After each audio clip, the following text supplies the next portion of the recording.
বক্রমের চ্যাপ্টারটা এখানে 8 থেকে 8.5 ইঞ্চি নিতে হবে। নিয়ে এভাবে 2 ভাঁজ করে নেবেন। 2 ভাঁজ করে নিয়ে নিচে 1 থেকে 1.5 ইঞ্চি এক্সট্রা নিবেন। নিয়ে সোজা একটা মার্জিন টেনে দেবেন। মার্জিনটা টেনে দেওয়ার পরে লক্ষ্য করেন এখানে পান গলা কাটিং হবে। 40 ইঞ্চির উপরে বডি হলে আপনি এখানে 3 ইঞ্চি নেবেন। 40 ইঞ্চি বডির কম হলে আপনি 2.5 ইঞ্চি নেবেন। নিয়ে গলার চওড়াটা এখানে চিহ্ন করবেন। চিহ্ন করার পরে লম্বা নেবেন এখানে 7 ইঞ্চি, এক্সট্রা নেবেন 1/2 ইঞ্চি সেলাইয়ের জন্য। নিয়ে সুন্দর করে এভাবে মার্জিনটা টেনে দেবেন। দিয়ে নিচে 3 ইঞ্চি, উপরেও 3 ইঞ্চি করে নিয়ে সোজা একটা মার্জিন টেনে দেবেন। এভাবে টেনে দেওয়ার পরে পানগলা শেপ করার জন্য নিচ থেকে উপরে 2.5 ইঞ্চি নেবেন। 2.5 ইঞ্চি নিয়ে একটা চিহ্ন করবেন। চিহ্ন করার পরে এই 2.5 ইঞ্চি থেকে নিচে আপনি সোজা একটা মার্জিন টেনে দেবেন। টেনে দেওয়ার পরে সুন্দর করে হালকা, হালকা করে পানগলার শেপটা এখানে করে দেবেন। এই নিয়মে পানগলা শেপটা এখানে করে দিবেন। অবশ্যই কোণাটা যাতে সুন্দর আসে ওই সিস্টেমে পানগলা শেপ করে দেবেন।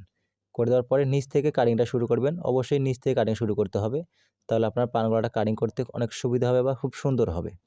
এই নিয়মে কাটিং করে দেওয়ার পরে লক্ষ্য করেন 1 থেকে 1.5 ইঞ্চি এক্সট্রা নিয়ে এখানে বরাবর একটা চিহ্ন করবেন। চিহ্ন করার পরে বরাবর সুন্দর করে কাটিংটা করে দেবেন।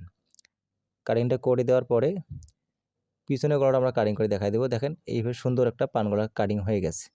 তো এখানে পিছন গলাটা কাটিং করলে অল্প বক্রম দিয়ে আপনার পিছন গলাটা কাটিং করা হয়ে যাবে। লক্ষ্য করেন লম্বা নেব 4.5 ইঞ্চি, নিয়ে চওড়াটা এখানে মাপ দেব সামনের গলাটা অনুযায়ী, দিয়ে সুন্দর করে এখানে লম্বা একটা মার্জিন টেনে দেবো। দেওয়ার পরে সুন্দর করে গোল করে নেব। পিছন গলাটা এভাবে গোল শেপ করে দেব। পিছন গলাটা গোল গলা হবে।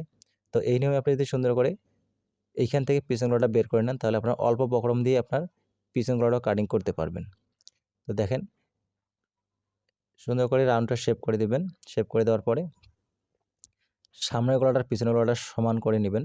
এইভাবে সমান করে নিয়ে চিহ্ন করে নেবেন। তাহলে আপনার ছোট বড় হবে না। তো ভিডিও ভালো লাগলে অবশ্যই লাইক, কমেন্ট, শেয়ার করবেন। আল্লাহ হাফেজ।